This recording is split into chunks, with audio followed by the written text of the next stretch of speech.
Il en aura fallu du temps à ce pied de fève pour arriver à ce stade-là. Et pourtant, il est parti de rien ou de pas grand-chose. D'une simple graine. Alors, la graine de fève est quand même assez grosse. Mais dans la nature, on retrouve des grandes plantes qui sont souvent parties de graines tout à fait minuscules. Mais ça, on le doit surtout à la magie de la nature.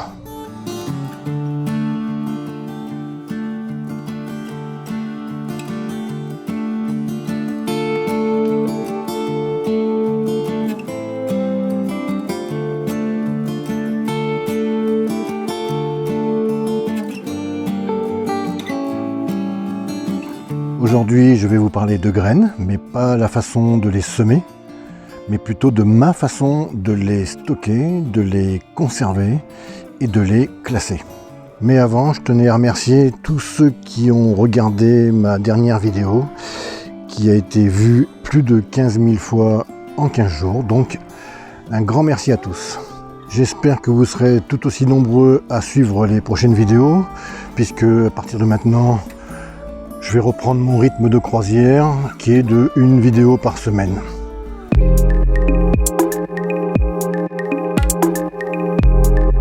Le premier sujet qui revient à chaque fois qu'on parle de graines, c'est le stockage. Alors, dans quelle pièce de la maison on peut stocker nos graines? Disons qu'il n'y a pas de loi.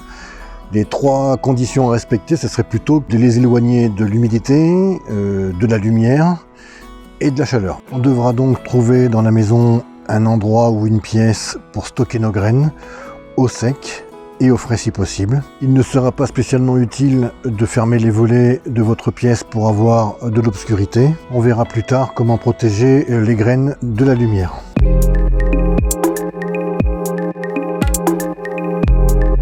Maintenant qu'on sait où on va stocker nos graines, il ne reste plus qu'à choisir le contenant où on va ranger nos graines. La première chose à faire, ça sera de choisir un contenant qui peut recevoir toutes les graines que l'on possède. Il y aura évidemment une grande différence entre un jardinier débutant et un jardinier confirmé, tout comme la grandeur de son jardin. Tout ça conditionne la quantité de graines que chacun possède. Personnellement, quand je faisais du jardinage sur terrasse de 25 mètres carrés en jardinière, la boîte de chocolat en poudre très connue me suffisait comme contenant. Plus tard, le nombre de variétés s'agrandit. On obtient un petit bout de jardin et on passe à la boîte à chaussures, très connue dans le monde des jardiniers. Depuis quelque temps, et du fait que mon jardin est assez conséquent, il a fallu que j'adapte mon contenant à la quantité de graines que j'avais. Du fait, je me suis orienté vers cette grande boîte ou cette grande caisse en plastique noir, munie d'un couvercle pour garder les graines, justement, on en parlait tout à l'heure, à l'abri de la lumière. Il y a aussi une ouverture de chaque côté pour le transport. Ça permet aussi d'aérer un petit peu la boîte et du coup, ça évite tout pourrissement ou toute moisissure dans la caisse.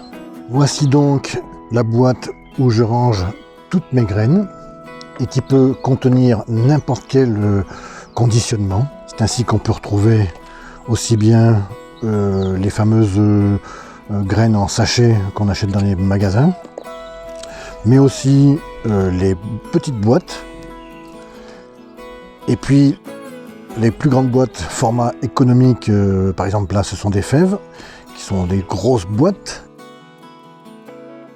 Les sachets d'oignons, d'ail et d'échalotes, mais aussi des boîtes de récupération où je mets mes graines que je récupère, ou des bulbes, comme ici, les ocas du Pérou. Ce qui fait que toute ma vie de jardinier est contenue dans cette unique boîte.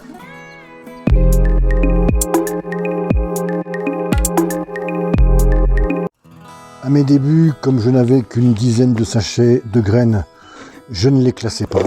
Je me contentais de les mettre en vrac dans une petite boîte. Plus tard, le nombre de sachets de graines augmentant, la boîte de chocolat en poudre se faisant un petit peu trop petite, j'ai opté pour la boîte à chaussures. Et c'est à ce moment-là que j'ai ressenti le besoin de classer mes graines.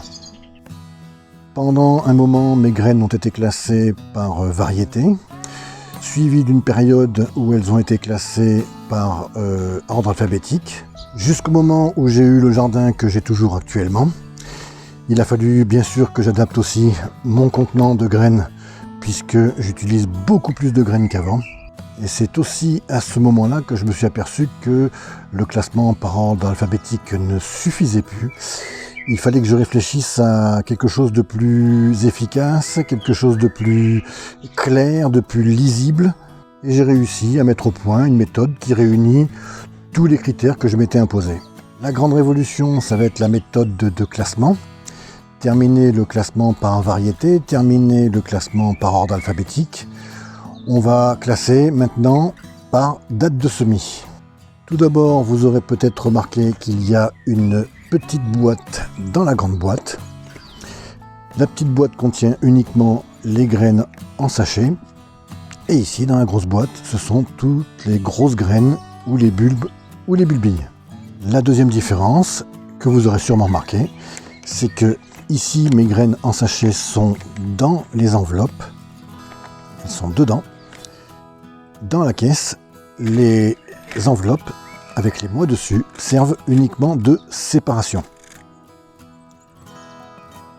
Le principe de ce classement est du fait très simple à comprendre, puisque si on veut semer en février, on prend l'enveloppe de février et dedans il y a toutes les graines en sachet qu'on doit semer en février.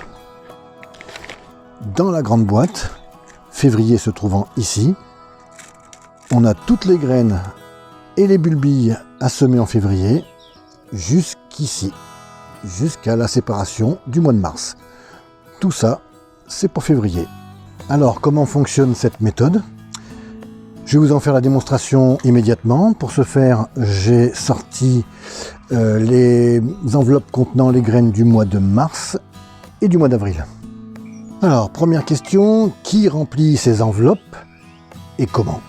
Tout simplement, c'est vous qui allez les remplir, évidemment, en consultant tout bêtement votre calendrier des semis, qui vous indiquera quoi semer et à quelle date. Et donc, par exemple, en avril, le mien dit, par exemple, qu'il faut que je sème du concombre marqueterre. Voilà. Alors, pour ceux qui n'ont pas de calendrier des semis, ne vous inquiétez pas, sur les paquets de graines, c'est toujours marqué semis, là c'est avril, mai, juin, voilà. Sinon, je remplis avec mes concombres. On me dit qu'il faut aussi que je mette mon melon en avril. Donc tout ça, je remplis mon panier, mes concombres, mes courgettes, mes cornichons, tout ça, mon basilic sacré. Et voilà, j'ai rempli toute ma pochette pour avril. Alors personnellement, j'en profite justement en janvier, vu que je ne sème pas, pour m'occuper de ces enveloppes-là. Je prends mon calendrier des semis et je fais février, mars, avril, mai, juin, juillet, etc. Je remplis mes enveloppes de mes graines. Maintenant, à titre d'exemple, je vais essayer de vous faire une petite démonstration. Alors par exemple, au mois de mars, mon calendrier des semis me dit que je dois semer du cresson. Donc, je sors mon sachet de cresson. Il me dit le 12 mars, il faut que je sème du cresson. On est le 12 mars, je sème du cresson. Je regarde sur mon calendrier semis, il n'y a plus de cresson à semer pendant toute l'année. Donc, je remets mon cresson dans mars et on s'en servira peut-être l'année prochaine. Maintenant, il me dit aussi que le 5 mars, il faut que je sème des radis flamboyants. Alors, le 5 mars, je sème mes radis flamboyants. Et il me dit aussi que j'aurai un deuxième semis au mois de mars, donc le 26 mars, de radis flamboyants. Donc, le 5 mars, je sème, je les remets. Le 26, je les ressors, je ressème. Et mon calendrier SMI me dit, tu changeras de radis, ça sera des radis, je sais pas quoi. Donc, du coup, comme je m'en servirai plus, pareil que le cresson, on attendra, on les ressortira l'année prochaine. Et puis, par exemple, j'ai une laitue, bon celle-là c'est la grosse blonde paresseuse, mais on va dire que c'est de la laitue Apia. Je dois semer par exemple le 14, donc je sème ma laitue, je le remets dans le sachet. Le 28 mars, je dois en ressemer. Donc je ressors, je sème, et après on me dit par exemple, la laitue Appia, justement, tu peux la semer encore vers le 15 avril. Donc je vais faire un autre semis le 15 avril. Dans ce cas-là, je les passe directement dans l'enveloppe du mois d'avril. Ce qui fait qu'au mois d'avril, le 15, mes laitues seront déjà dans le bon mois. Voilà, en plus la méthode est prévue aussi pour gérer ces graines. Vous aurez peut-être remarqué qu'il y a un élastique avec des sachets. Et ils ont tous la particularité d'être vides. Alors c'est justement là qu'intervient cette méthode. C'est-à-dire que j'ai semé des petits pois dont j'ai fini la boîte. J'ai semé des radis dont j'ai fini le sachet. Et j'ai semé 2 sortes de poivrons dont j'ai fini aussi les sachets. Voilà. Donc pour me souvenir qu'il faut que j'en rachète puisque j'en ai plus, je les mets ensemble et je les mets autour du mois de mars pour faire un pense-bête pour me rappeler qu'il faut en racheter. Si je veux pas en racheter, je le mets directement à la poubelle. Et au cas où mon pense-bête au mois de mars n'aurait pas suffi, on fait la même méthode que pour les graines.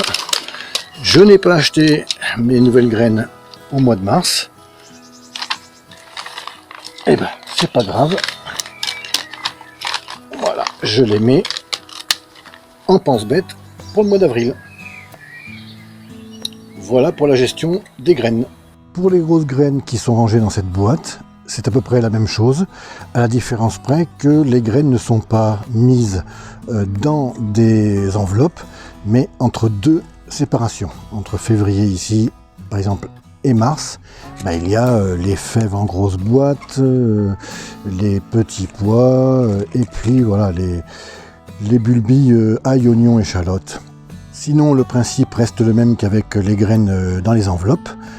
Par exemple, mon calendrier des semis m'indique que le 20 avril, je dois faire un semis d'haricots nains d'Elinel. Les voici. Une fois le semis effectué, il me dit que le prochain semis de ces haricots sera le 20 mai. Une fois que mon semis sera effectué, je fais glisser d'avril à mai. Et le 20 mai, je retrouverai ma boîte d'haricots. Franchement, en adoptant cette méthode, vous n'aurez plus d'excuses. C'est super clair, c'est super efficace et c'est super simple d'utilisation. Si mes explications n'ont pas été assez claires ou si vous avez des questions, n'hésitez pas à les poser en commentaire. Je ne pouvais pas finir cette vidéo portant sur les graines sans vous parler d'une association qui est sur un site et qui me tient à cœur. C'est Graines de Troc, un site où il y a énormément de variétés, des jardiniers s'échangent les graines avec beaucoup de courtoisie et beaucoup de gentillesse et de sympathie. C'est ainsi que, en demandant à un monsieur de Grenoble des potimarrons, des graines de potimarron, de courgettes et de melons, je me retrouve avec des tomates poires en petits cadeaux, des tomates pêches, des valérianes, des cardons blancs, des tomates grappes et des tomates noires de Crimée. Voilà. Et pour se rapprocher un petit peu de chez moi, une dame aussi qui m'a envoyé des graines et qui m'a reconnu parce que je fais des vidéos. Je lui fais un coucou à Corentine d'ailleurs. Je lui ai demandé juste des concombres et elle m'a envoyé des tomates et des poivrons chocolat, de la bourrache et des aubergines, etc. Donc merci Corentine. Non seulement ma dernière vidéo a été énormément vue, mais en plus vous avez été plus de 600 nouveaux abonnés à rejoindre la chaîne. Je voulais donc vous remercier et vous souhaiter la bienvenue. D'ailleurs, pour ceux qui veulent suivre mes vidéos, n'hésitez pas à vous abonner et à activer la cloche pour être prévenu de chaque sortie de nouvelles vidéos. C'est toujours gratifiant et encourageant de recevoir vos pouces bleus, donc continuez à envoyer un maximum de likes. C'est sous une température de 15 degrés sous abri, sous une température de 29 degrés en plein soleil, et sous ce magnifique soleil déclinant que je vous quitte. D'ici là, je vous dis portez-vous bien, à bientôt, bye bye.